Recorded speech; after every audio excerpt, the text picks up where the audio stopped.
Welcome back, guys, to Blackout War Stories. 66% of you still haven't subscribed. Before we start the video, hit that subscribe button.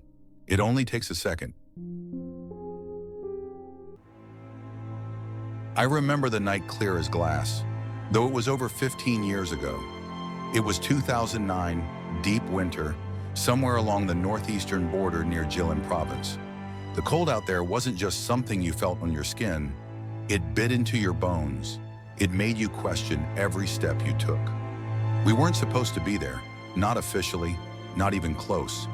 The maps we carried had more black marks than details, and the orders that brought us across that invisible line came with no signature, just coordinates, just silence.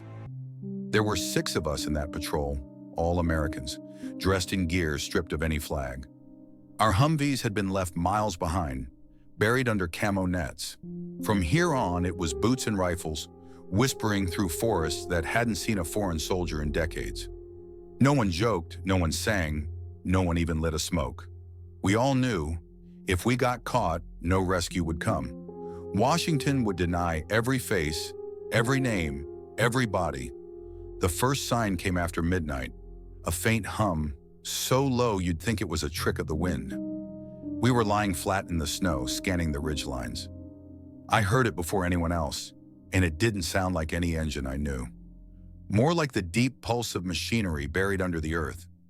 I tapped the shoulder of the guy next to me and whispered, "You hear that?" He nodded, tight jaw, eyes narrowed. We weren't alone in those woods. The ground under us carried the vibration, steady, unnatural, like something alive beneath the frost.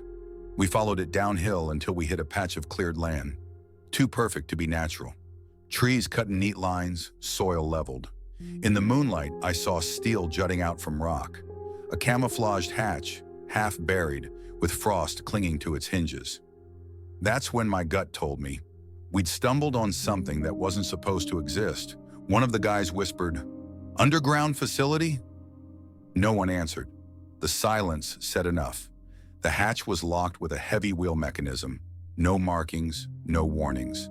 Just bare steel against the white of snow. We spread out, rifles ready, scanning the perimeter. No guards, no cameras that we could see. Just this door, waiting for us. I pressed my ear against the metal. The hum was louder now, layered with something else. The faint rush of air systems, maybe generators.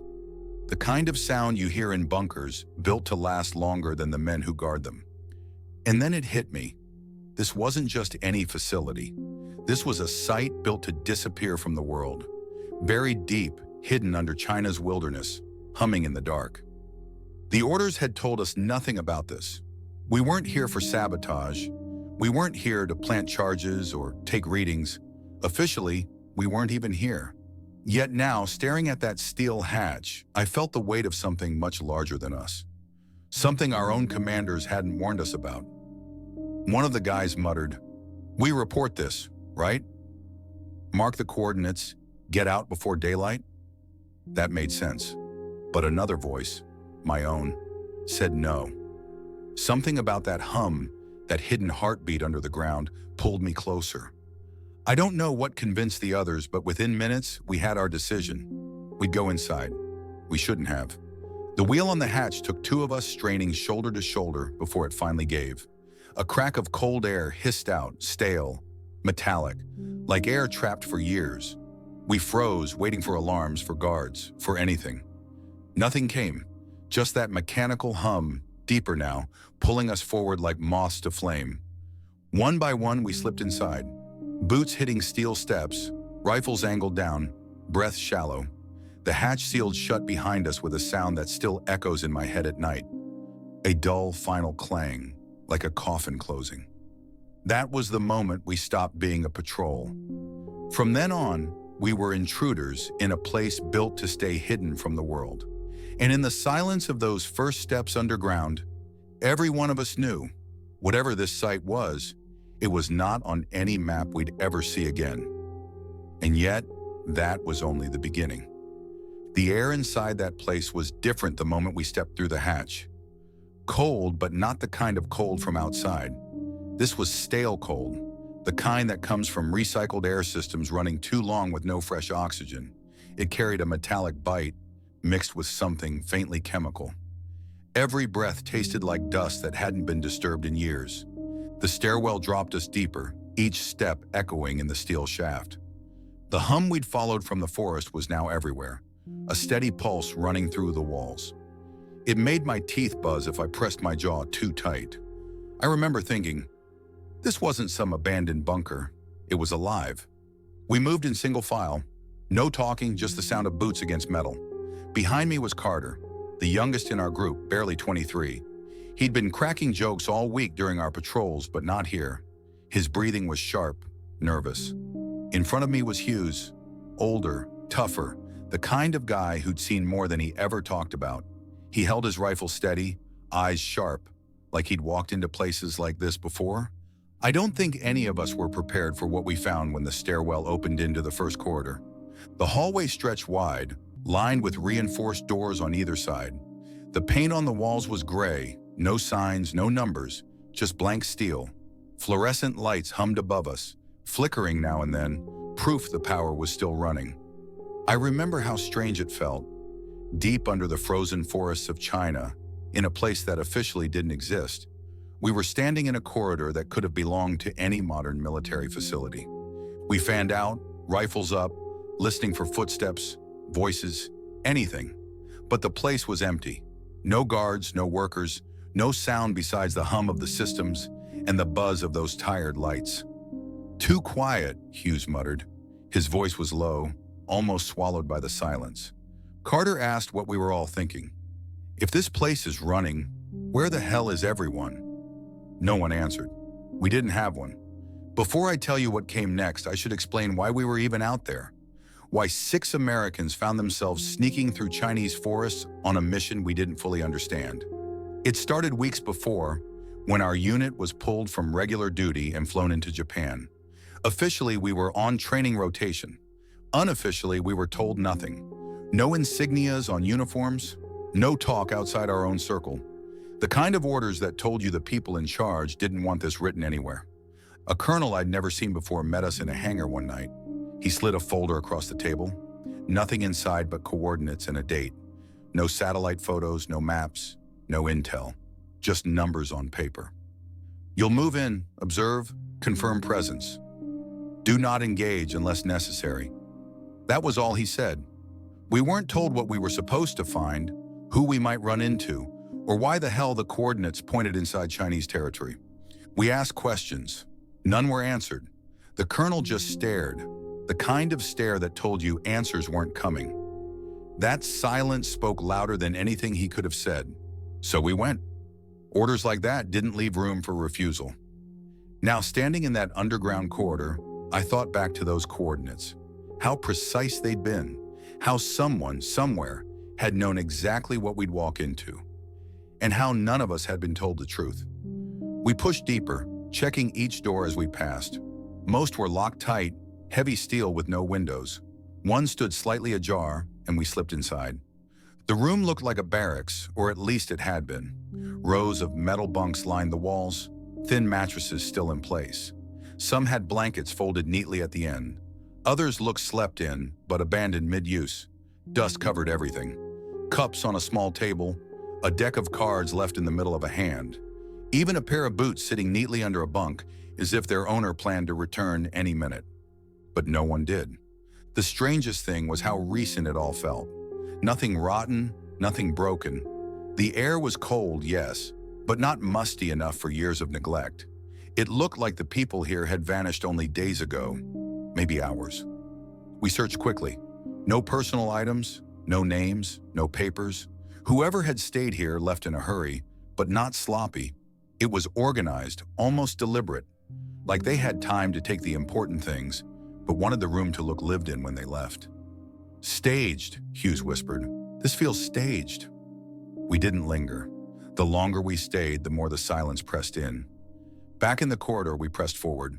The hum grew louder with each step, and the air felt warmer, like we were moving closer to the source of whatever was powering this place. Pipes lined the ceiling now, thick with condensation. Somewhere ahead, water dripped in a steady rhythm, adding another layer to the mechanical heartbeat of the bunker.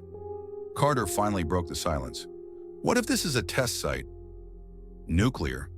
His voice cracked slightly when he said it. We all thought the same thing, but hearing it out loud made the air feel heavier. I didn't answer him. None of us did, but deep inside I wondered if he was right. The Cold War never really ended in places like this. We all knew China had hidden facilities, silos, labs, underground cities. But to be standing inside one, unauthorized, unseen, it made every nerve scream that we'd crossed a line we couldn't walk back from. We reached another door, larger than the rest. A double set with thick rubber seals along the edges. The kind of door you use when you don't want radiation, gas, or anything else slipping through. We hesitated. Going further meant more than just curiosity. It meant stepping into the very reason this place existed, and maybe into the reason why the people here had vanished. Hughes looked at me waiting. He didn't have to say a word. I could see it in his eyes. If we opened this door, there'd be no turning back. But we opened it anyway. Inside was a chamber the size of a hangar, lined with machinery that looked both industrial and surgical. Consoles with glowing lights, pipes running into the floor, tanks filled with something we couldn't see. The hum was deafening now, vibrating through our boots, up our spines. There were no workers here either, no technicians, just machines, still running, carrying out whatever task they'd been programmed to do. The strangest part was the far wall. It wasn't machinery at all. It was glass, thick, reinforced, stretching floor to ceiling. Behind it, a space we couldn't see clearly, shadows shifting in the dim light. We froze. Every rifle lifted, every breath caught. Something was inside. And in that moment, I realized our mission wasn't about finding a facility. Someone already knew it was here. Our mission was about seeing what was kept behind that glass. The glass wall was the kind of thing you'd expect to see in a lab, not a bunker buried under a frozen forest.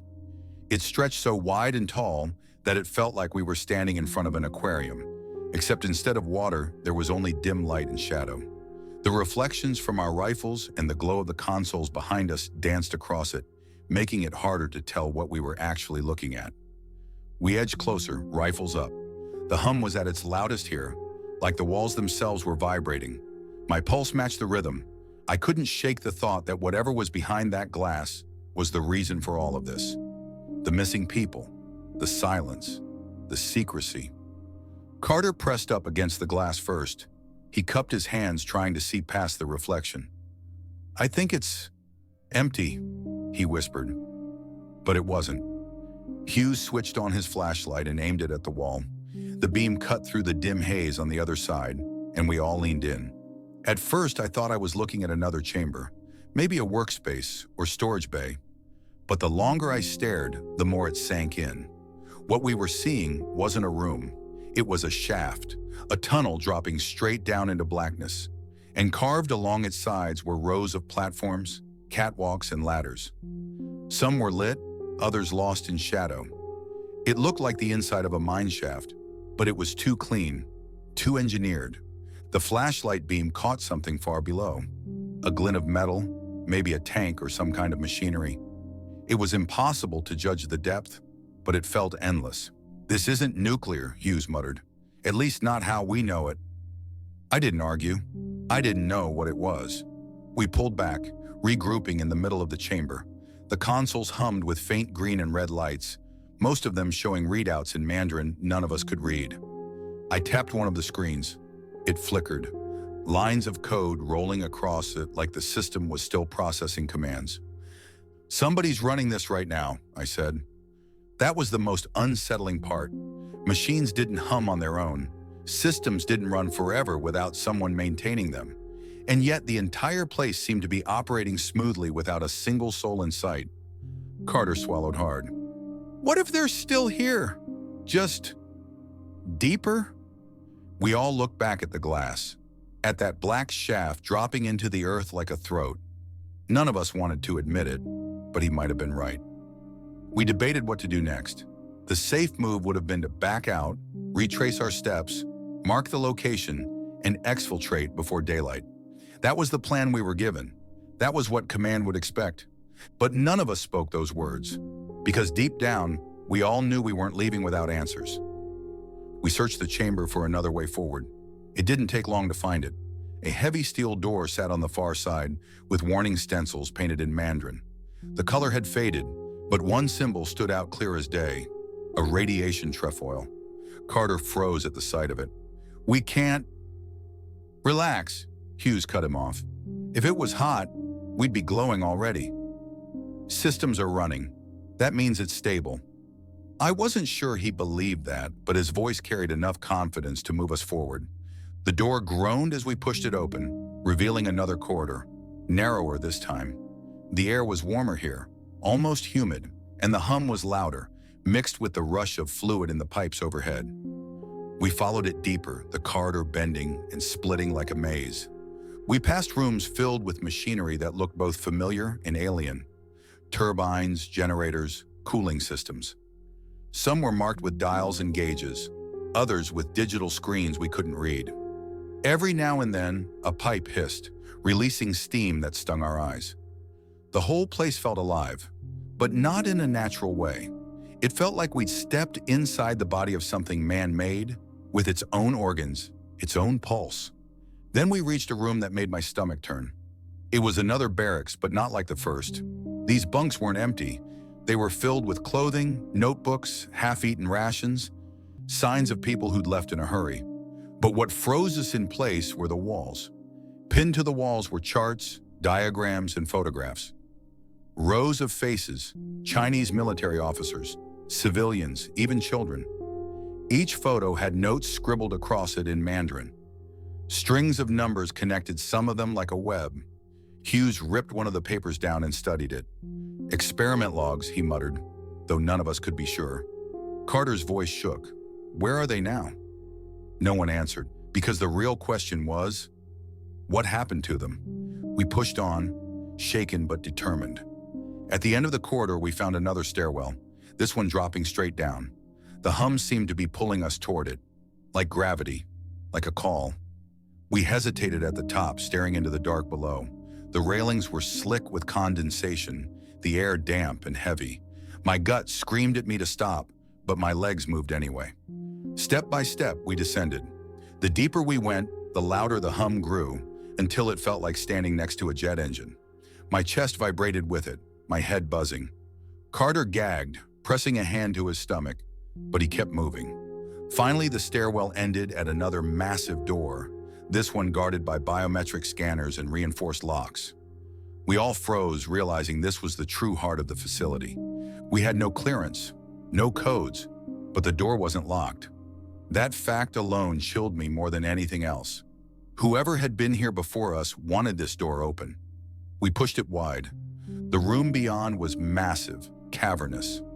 Lights ran along the ceiling in rows, illuminating a floor filled with structures that looked like pods or capsules.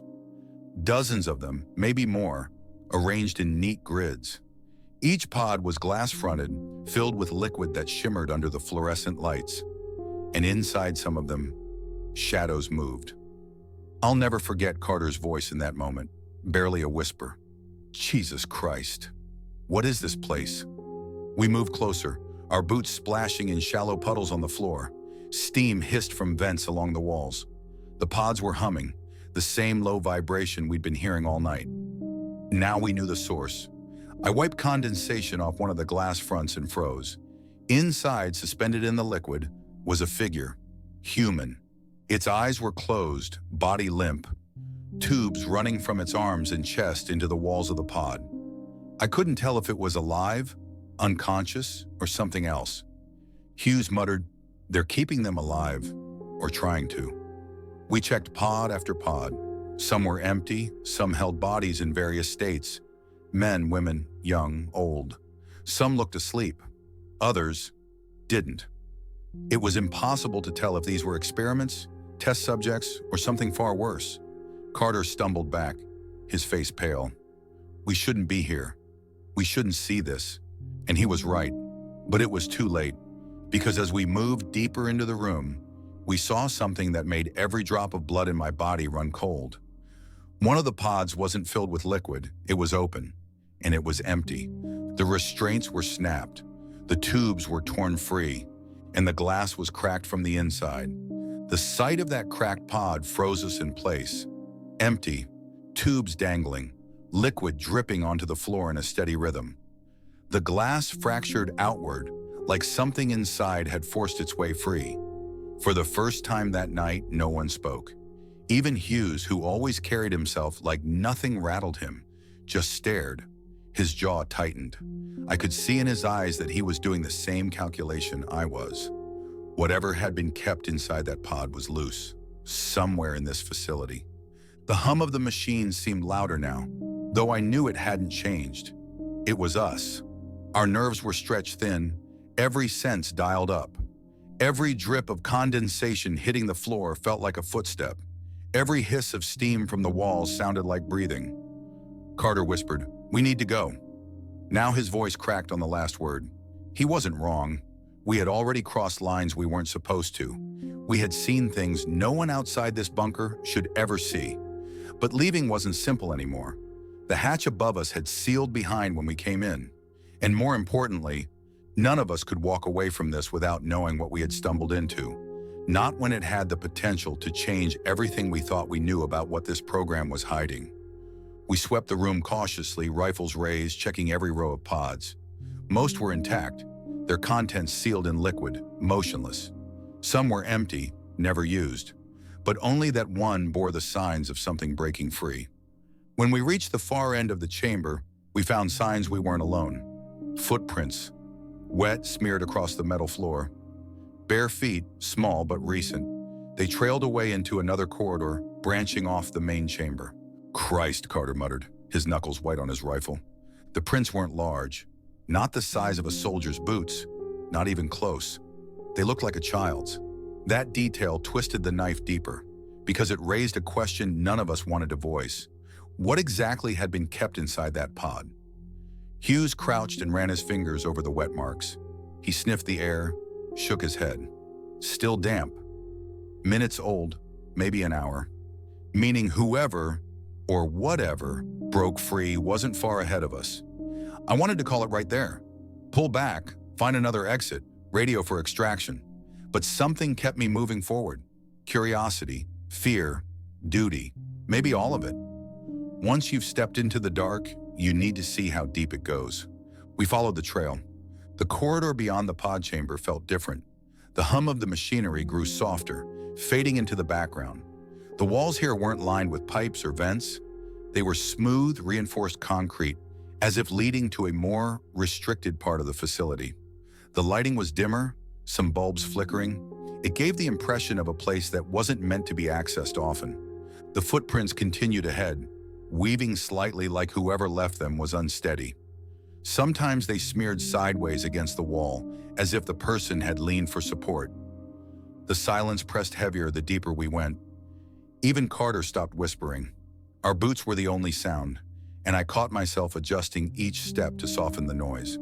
It was a predator's silence, the kind that made you feel hunted even if you were the one tracking. After several minutes, we reached another room.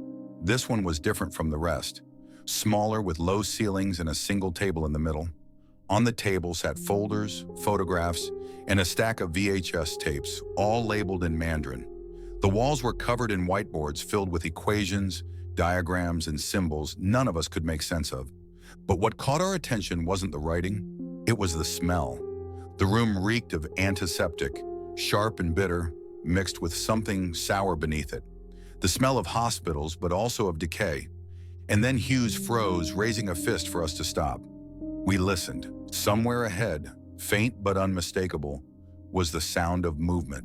Shuffling, breathing. Not the mechanical hum, not our own boots. Something alive. We moved in tighter formation, rifles up, adrenaline flooding every nerve. I could feel my heartbeat pounding in my throat. The sound grew clearer as we advanced. Slow steps, uneven, dragging. Then came a noise that turned my stomach cold. A cough. Wet, weak, but human. We rounded the corner and found another chamber, smaller but lined with medical beds. Most were empty, one was not. A man lay strapped down, wrists and ankles bound with leather restraints. Tubes ran from his arms into machines that beeped faintly, still working despite the absence of staff. His skin was pale, his body gaunt, eyes sunken but open. He turned his head weakly toward us, and for a second I thought he was about to speak. Instead, he just stared.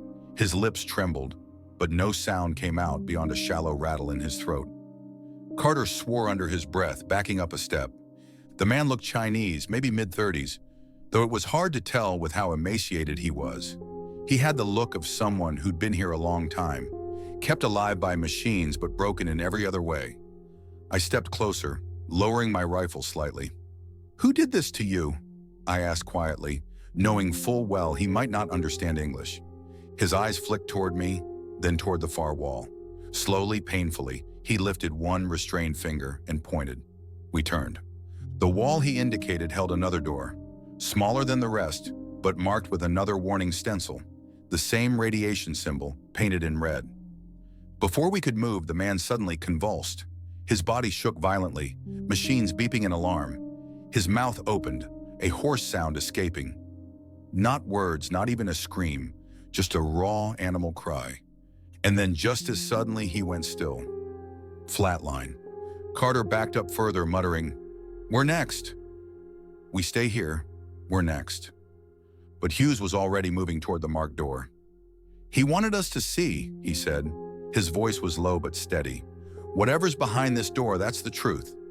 I hesitated, torn between every instinct telling me to get my men out and the cold reality that we couldn't leave without understanding what this place was. We opened the door. The stench hit us first. Stronger than anything before, a mix of chemicals and rot. Inside was a chamber filled with rows of cages, not cells, cages. And inside some of them, slumped or curled in corners, were figures, human, or at least they had been once. Some were alive, barely, their bodies wasted, eyes wide with terror. Others were motionless, their shapes twisted in ways that made my stomach lurch. Tubes, scars, signs of procedures we couldn't begin to understand. Carter gagged and turned away. Hughes stood stiff, jaw clenched. I couldn't move at first. My brain refused to process what my eyes saw. This wasn't a nuclear site. It wasn't a lab in the sense we'd expected. It was something far worse. It was human experimentation. And judging by the size of this facility, it had been going on for years, maybe decades. As we stood there absorbing the horror, a sound cut through the silence that made every one of us snap our rifles up. Footsteps, not shuffling, not weak, heavy, purposeful, coming from deeper inside the chamber. We weren't alone. The footsteps echoed through the chamber, steady and deliberate. Whoever it was, they weren't trying to hide. The sound bounced off the concrete walls, mixing with the shallow breaths of the people still alive in those cages. My grip on the rifle tightened. Every instinct screamed danger. We spread out fast, rifles aimed down the corridor from where the sound came. Carter's hands shook as he held his weapon. Hughes crouched low, eyes fixed, his finger resting steady on the trigger guard. The footsteps grew closer until a figure finally appeared in the dim light. It wasn't a soldier, it was a man in a lab coat. His hair was cropped short, his face pale under the sickly fluorescent glow. He walked calmly, like he already knew we'd be here. In his hands, he carried a clipboard, not a weapon. He stopped just inside the chamber and studied us with an expression that wasn't fear, wasn't surprise. It was acceptance. "You shouldn't be here," he said in Mandarin. His voice was flat, tired. We froze. None of us spoke the language fluently, but Hughes knew enough to catch the meaning. He replied in broken Mandarin, "What is this place?" The man didn't answer. Instead, he glanced at the cages, then back at us. His eyes lingered on me longer than I liked. He said something else, faster, his tone sharper. Hughes translated under his breath. "He says it's too late, that once you've seen it, you don't leave." That made Carter snap. "Bullshit," he hissed. "We're leaving. Right now." But before any of us could move, the man reached to the wall and pressed something, a switch hidden under a metal plate. The sound that followed rattled every bone in my body. The hum we'd heard since entering the facility changed pitch. deepening into a roar. Lights flickered. Machinery rumbled. The pods in the previous chamber hissed louder, steam spilling out as systems powered into a higher state.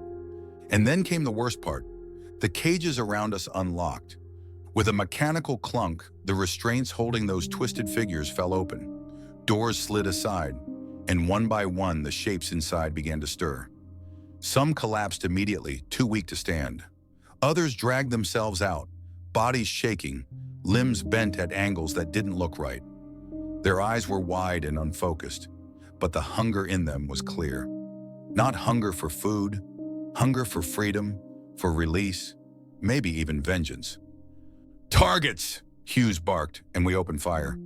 The first wave fell fast, their frail bodies no match for rifle rounds. But more kept crawling out, forcing themselves forward. Some screamed, some only groaned, their voices raw and broken. The sound filled the chamber until it was all I could hear. The man in the lab coat stood motionless through it all. Not flinching, not running, just watching. Like he'd been waiting for this moment. We fell back, firing in bursts, trying to control the chaos. Carter shouted, "They're everywhere!" As one of the freed captives lunged at him, Hughes cut it down before it reached him. But then something else moved. From the far side of the chamber, a shadow detached itself from the wall. Bigger than the rest, faster. And as it stepped into the light, I realized what it was. The one from the broken pod. It wasn't frail, it wasn't weak. It stood taller than a man, its skin stretched tight over muscle that looked almost swollen, veins pulsing under the surface. Tubes still hung from its arms, torn free, dripping fluid. Its face was human enough to recognize, but wrong. Eyes too wide, jaw clenched unnaturally tight, movements too sharp. The others moved like patients or prisoners. This one moved like a predator. It locked eyes with us and charged. We fired everything we had. Bullets slammed into its chest, shoulders, legs, but it barely slowed. It hit one of the empty cages and tore through the steel bars like they were made of wire. "Back! Back!" I shouted, pulling Carter by the strap of his vest. We fell into a tight retreat, laying down fire. Hughes aimed steady, landing round after round in its head. But even that only staggered it for a heartbeat before it kept coming. The smaller captives swarmed in behind it, stumbling, crawling, screaming. The chamber became a storm of noise and smoke, muzzle flashes lighting the chaos. The lab coat man was gone, slipped away in the confusion. I didn't see him leave, but when I looked again, he was nowhere. We pushed through the chaos toward the far door, shoving aside bodies, kicking away hands that clawed at our legs. The big one roared, a deep, guttural sound that shook the air, and slammed into a wall, sending dust and chunks of concrete raining down. The facility itself felt like it was shaking apart. Alarms blared now, red lights flashing, the hum of the systems hitting a fever pitch. We broke into another corridor, slamming the heavy door shut behind us.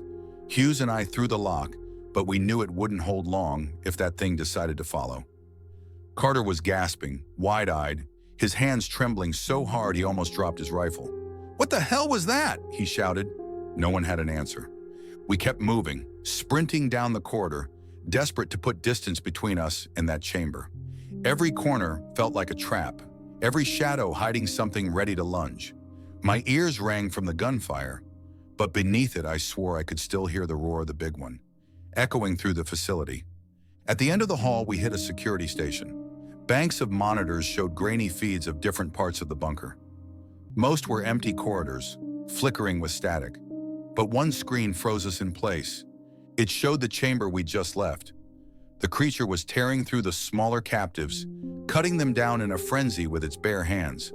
Not feeding, not killing for survival, just pure destruction.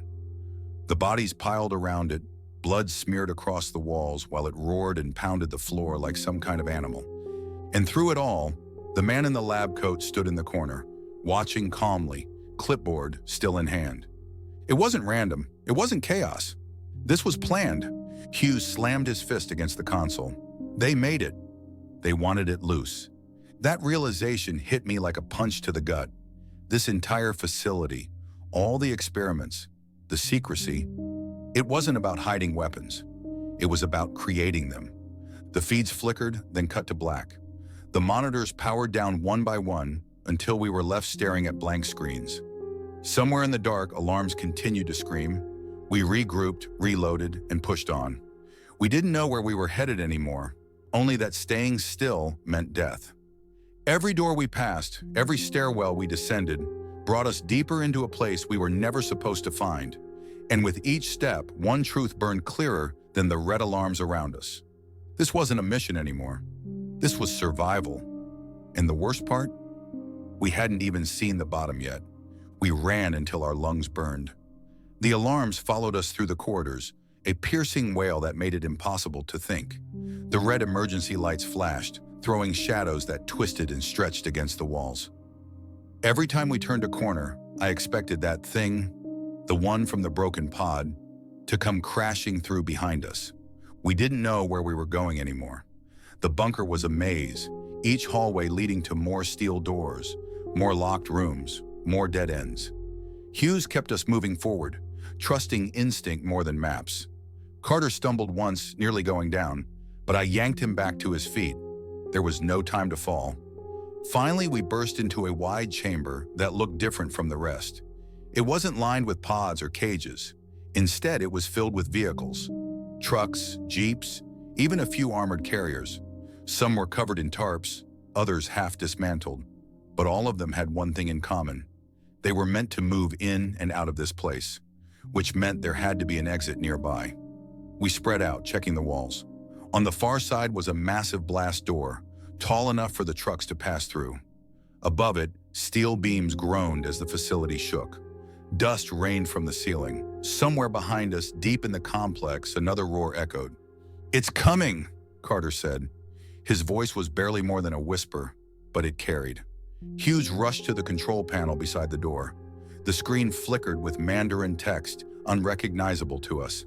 He slammed buttons anyway, pulling at levers, searching for something that would move the door. Nothing happened. Then slowly, painfully, the ground began to vibrate again. The hum was back, louder than before. I didn't know if it was the systems powering up or the creature itself pounding toward us. "Cover me!" Hughes barked and set his rifle aside.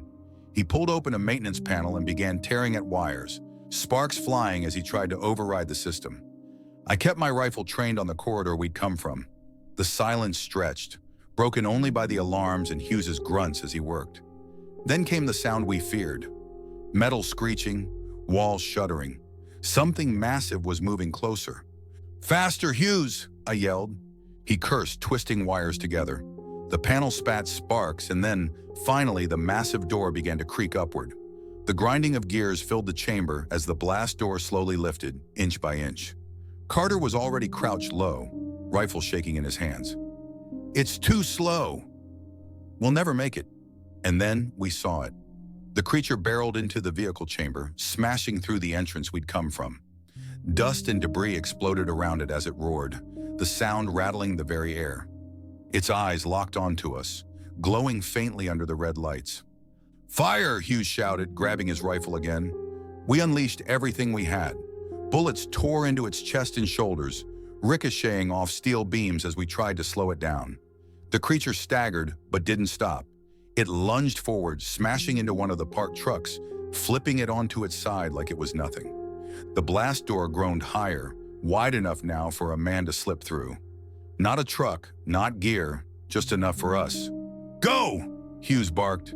Carter dove first, rolling under the half-raised door. I covered him, firing in bursts as the creature roared and closed the distance. Hughes shoved me hard. "Your turn!" I hesitated, but the look in his eyes told me this wasn't the time for arguments. I slid low, scraping my vest against the concrete, and rolled to the other side. Carter grabbed my arm, pulling me clear. I turned back just as Hughes ducked under. The creature swung, claws tearing chunks from the floor inches from his boots. He scrambled through, the door slamming shut behind him with a deafening clang. We were out. The silence hit hard once the door sealed. No alarms, no hum, just the sound of our ragged breathing. We stood in another tunnel, longer, sloping upward. Faint light glowed at the far end. Daylight. We staggered toward it, half running, half stumbling. My legs felt heavy, my chest tight, but the sight of that pale light pulled us forward. Step by step, we climbed until we finally broke into the open air. The cold hit like a wall. Snow whipped against my face, clean and sharp after the stale air underground. We were back in the forest, the blast door sealed behind us. The sky was pale gray, the first signs of dawn creeping over the horizon. For a moment, none of us spoke. We just stood there, sucking in the freezing air, trying to believe we were really out. Then Carter collapsed to his knees. He ripped off his helmet, pressing his hands to his face. His shoulders shook. "What the hell was that place?" he whispered. I didn't have an answer. Hughes stood silent, staring at the tree line, his face unreadable. We didn't stay long. We still had to make it back to our extraction point, miles away. Every step through the snow felt heavier than the last. We kept glancing over our shoulders, half expecting that thing to burst out of the trees and finish what it started. But nothing came. By the time we reached the camouflaged Humvees, the sun was up. The forest looked peaceful, untouched, as if the nightmare underground had never existed. We drove in silence, no one daring to speak of what we saw. Not until we crossed back into safer ground, hours later, when a transport plane carried us away under the cover of night. When we finally sat in a secure debrief room, the colonel who'd given us the mission was waiting. He asked what we found. Hughes and I traded a look. Carter sat pale and silent, his hands trembling. We told him what he already knew, that the coordinates led to an underground facility, that it was active, powered, staffed once, but abandoned. We gave the details we could, the pods, the cages, the machinery, but not everything, not the creature, not the man in the lab coat, not the broken pod. We saw the look in the colonel's eyes as we spoke. He knew before we said a word. When we finished, he closed the folder in front of him and leaned back. "This mission never happened," he said. His voice was calm, final. "You will not speak of it again. Not to your families, not to your brothers in uniform. Understood?" We all nodded. We didn't need to be told twice. The file was locked away, the mission erased. Officially, we were never in those forests, but the images stayed with us. The pods, the cages, the broken glass, and that roar that still rattles in my chest when I try to sleep. We walked out of that room alive, but none of us walked out the same. Hughes never spoke of it again. Carter left the service not long after, disappearing into civilian life. As for me, I kept my mouth shut, but the memories never left. And sometimes, when the night is too quiet, I hear that hum again, deep, steady, vibrating through the dark. A reminder that somewhere, buried under forests, we'll never walk again. That place is still alive. And whatever broke free that night, it's still out there. Years have passed since that night, but I still carry it with me like a weight strapped to my chest. Time doesn't dull certain memories. Some only sharpen with age, cutting deeper every time you think about them. That bunker's one of those things. Officially, it never happened. Our reports were buried, our names wiped from the records.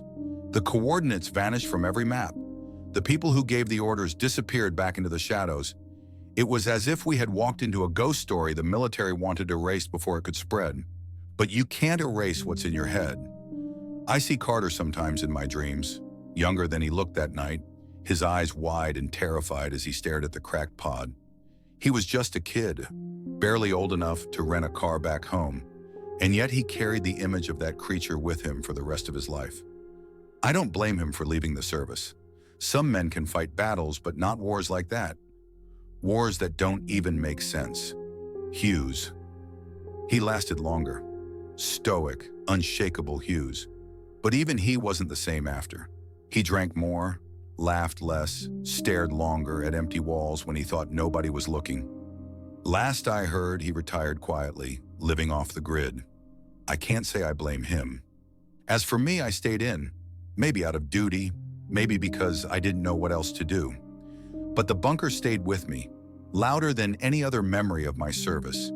It was the silence of the empty corridors, the eyes of the man strapped to the bed, pointing toward that door, the way the lab coat man pressed the switch like he'd been waiting for us to arrive, and above all, the roar of the thing that should never have existed. You see, battles are simple. You know your enemy, you know your mission, you follow orders, and you fight. But that place, it wasn't war. It was something else, something darker. It was men using other men like tools, pushing them beyond human limits, turning them into whatever that thing was. And the truth that cuts deepest? It wasn't an accident. That lab coat man proved it. He didn't panic when he saw us. He didn't fight us. He released the locks like he'd been told to, like he wanted us to witness it. I've thought about that moment every day since. Why us? Why that night? Was it a test? A warning? Or just part of the plan? I don't have answers, and maybe I never will. But I know this. If China had a place like that, then others do too. You don't build something so elaborate, so hidden, just once. That facility was one of many, I'm sure of it. Maybe even part of a network. And if that's true, then what we saw wasn't the beginning or the end. It was just one piece of a puzzle too large for soldiers like us to solve. So here I am, years later, breaking the silence I swore to keep. Not because I want attention, not because I want revenge, but because I believe the truth should exist somewhere outside my head. Maybe one day someone will find that bunker again. Maybe it's still humming under the snow, machines running, pods filled, waiting, or maybe it's already been cleared, sealed, erased like we were told to erase our memory of it. But the thought that keeps me awake is simpler than all of that. The cracked pod, the empty one. We sealed the door behind us, but not everything inside stayed contained. Something broke free, something we couldn't stop. And if it could break free once, it could do it again. Maybe it already has. That's the part no one wants to think about. That's the part the Colonel's folder couldn't erase. Because monsters aren't just born, they're made. And the people who make them don't stop after one success. So if you're hearing this, take it for what it is. Not a confession, not a warning, just the truth from someone who walked into the dark and came back. I was a soldier. I followed orders. I went where I was told. And one night in 2009, under the forests of northeastern China, I saw what humanity is capable of when the rules no longer matter. And I'll carry that truth to my grave. You're still watching without subscribing? Make sure you don't miss the next story. Subscribe now and share with your friends. Tell us your country, the time you're watching, and any real-life incident like this, then post it in the comments.